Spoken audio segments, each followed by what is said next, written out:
You're looking at the Galaxy A57 and wondering if Samsung is really answering your questions or just playing it safe. So let's clear every doubt. Something quiet but very calculated is happening with this phone, and honestly, that's part of the problem. On the surface, it's a simple refresh, but the thinking behind it tells a different story.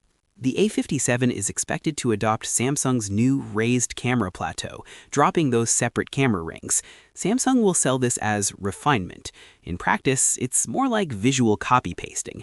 The unified camera island does look cleaner and gives you slightly better lens protection, but it mainly exists to make the A57 look closer to flagships like the Galaxy S26.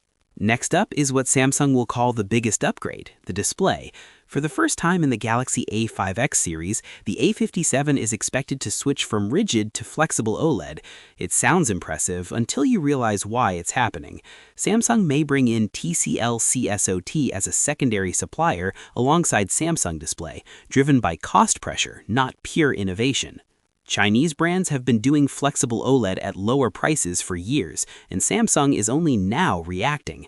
Thinner bezels and a more premium in-hand feel are welcome, no question, but this is Samsung finally catching up to what others already offer, not really moving the mid-range display experience forward.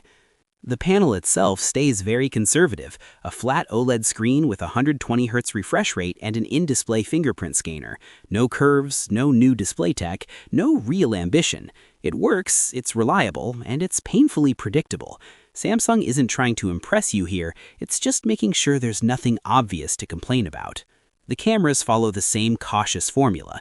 The Galaxy A57 is expected to use a 50-megapixel main camera with OIS, likely a Sony IMX906 or Samsung ISOCELL sensor. That should sit next to a 13-megapixel ultrawide and the usual 5-megapixel macro lens that is there purely because marketing wants 3 lenses on the spec sheet. The selfie camera gets a bump to 12 megapixels. Video recording is expected to cap out at 4K 30 frames per second with Super HDR support. And of course, there's still no telephoto lens because Samsung is still terrified of the A series getting too close to its pricier Galaxy models. Battery life sticks to the established formula too.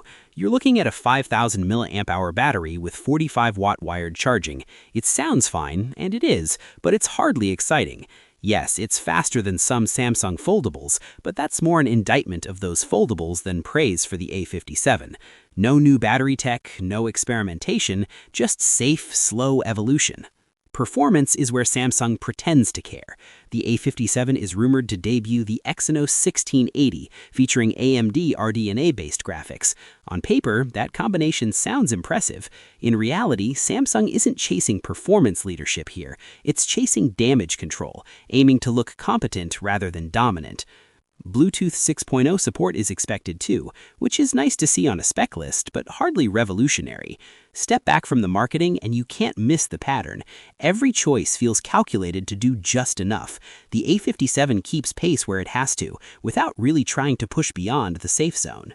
Take a wider view and it becomes impossible to ignore what Samsung is doing. The Galaxy A57 doesn't take risks. It avoids mistakes. It's carefully engineered to offend no one and excite no one, sitting right in the middle, tuned so that nothing is dramatically wrong, but nothing feels genuinely daring either.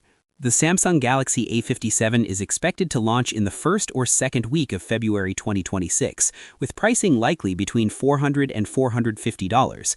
That's a lot of money for a phone that plays things this safe, especially when every major decision on this device has been about caution rather than ambition. And somehow, that might be the most disappointing part of it, a phone that costs this much yet chooses to play everything this safe.